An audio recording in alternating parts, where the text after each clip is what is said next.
Hi viewers, வணக்கம். இன்றைக்கி அவர் பேர் கூட சீமான் சங்கியா இல்லை சங்கி சீமான் சீமான் கூப்பிடலாமா, இல்லை பச்சோந்தி சீமான் கூப்பிடலாமா, இல்லைன்னா தமிழ் தேசிய வாதி சீமான் கூப்பிடலாமா, இல்லை தமிழ் தேசியவாதத்தை விற்கிற சீமான் கூப்பிடலாமா? அதுக்கு என்ன நீங்களே ஒரு நல்ல பேராக சொல்லுங்கள் ஃப்ரெண்ட்ஸ். போய் 2018 ஒருத்தர் கட்சியை ஆரம்பிக்க போகிறேன், போருக்கு தயாராக போகிறேன்னு சொன்னவரை போய் சுடுகாட்டில் படுத்துக்கன்னு போய் சொன்னார் அந்த ஆள். வாயில் எதுவும் பேசக்கூடாதுன்னு பார்க்குறேன். இப்போ என்னடானா போய் அவரை போய் சந்திச்சிட்டு வந்தேன். சங்கிக்கு ஒரு புது அர்த்தத்தை சொல்கிறாரு. சங்கினா தோழன் நண்பனா. இதே வாய் தான் சங்கியை பற்றி என்ன சொல்லிச்சுன்னு இந்த கிளிப்பை பாருங்கள். சங்கினா என்னன்னு தெரியுமா உங்களுக்கு? சகத்தோழன் நண்பன் அர்த்தம். சொங்கி பயலுடா. யாரடா பார்த்து யாரடா சங்கிங்கிற? செருப்பு பாரு, எப்படிப்பட்ட செருப்பு? ஏய், என்னைய வச்சு ஒன்னும் காமெடி கிமெடி பண்ணலையே. பார்த்தீங்களா என்ன சொல்லியிருக்கு? இப்படி பேசிட்டு திரியிறியே, கொஞ்சம் கூட உனக்கு வெக்கமா இல்லையா? எனக்கு மானம், வெக்கம், சூடு, சுரணை எல்லாம் இல்லை. எல்லாத்துலேயுமே ஒரு 2 கிலோ வாங்கிட்டா. அதுக்கு என்ன ரீசன்னா, நாம் தமிழர்லேருந்து ஒவ்வொரு மாவட்டத்துலேருந்து எல்லா ஆளுக்கு டெய்லியும் கூட்டமாக கிளம்புறாங்க.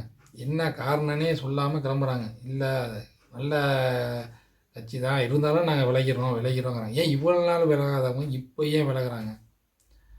அதுக்கு ஒரு ரீசன் வேணும்ல. அதுக்கு என்ன ரீசன்னா, தளபதி கட்சி ஆரம்பித்ததுக்கப்புறம் இவரோட செயல்பாடுகள் அத்தனையும் அப்படியே மாறி போச்சு.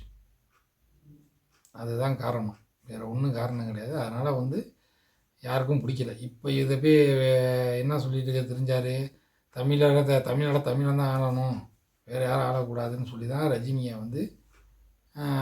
அந்த பேச்சு பேசாத, இந்த வாயில் அவரை பற்றி திட்டாத, இந்த என்னென்ன பேசிங்கன்னா அவருக்கே காது கொடுத்து கேட்க அந்த அளவுக்கு பேசினா. சுடுகாட்டில் படுத்துன்னு அவ்வளோ பெரிய ஆளை பேச சொல்லக்கூடாது. ஆனால் அதெல்லாம் சொல்லி அதே அவரெல்லாம் எதுவும் பெருசாக எடுத்துக்கல. சரி, நான் செவனேந்தானா போய்க்கிருந்தேன். யார் வம்பு தும்புக்காச்சும் போனனா? கடைசியில் அவர் உடல்நிலை சரியில்லாமல் அவர் விலகிட்டார். விலகினதுக்கப்புறம் தான் இவர் நல்ல மனுஷன் அவர் அப்படிங்கிறாரு. அப்போ உங்களுக்கு என்ன, அவர் கர்நாடகாக்காரரு, வெளி மாநிலத்துக்காரரு, இப்போ போய் சந்திச்சிங்களே, இப்போ என்ன ஒரு ஊடகக்காரர் கேட்குறாரு என்ன சந்திச்சிங்கன்ட்டு. அரசியல் ரீதியாக ஆமாம் அப்படின்னு தான் எல்லாம் பேசுகிறாங்களா, பேசிட்டு தான் சந்தித்தோம் அப்படிங்கிறாரு. அப்புறமேட்டு அதெல்லாம் ஒன்றும் கிடையாது அப்படின்னு சிரிக்கிறாரு. அப்போ இவர் ஐயப்பாடு வருதா, அது வரணுங்கிறதுக்காக தான் சந்தித்தோம், அப்பெல்லாம் ஒன்றும் இல்லை. என்ன ஒரு மைண்டில் இருக்காருன்னே தெரியலையே. பைத்தியமாயிட்டார்னு நினைக்கிறேன். அவர்கிட்ட எல்லாம் பிரிஞ்சு போகவும் அவர் பைத்தியமாயிட்டார்.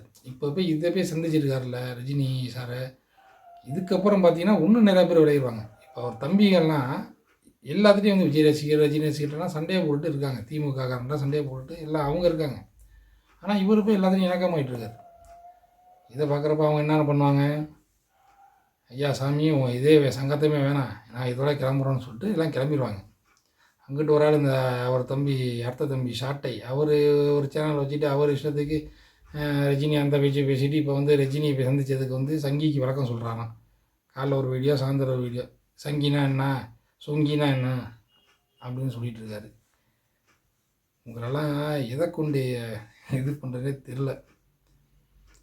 தமிழ் தேசியம்னு சொல்லி மக்களை ஏமாற்றிக்கிட்டு உங்களோட முகமூடியெல்லாம் ஒன்றுன்னா வெளிப்பட்டு வருது, முகத்திலாம் கிழிஞ்சிட்ருக்கு.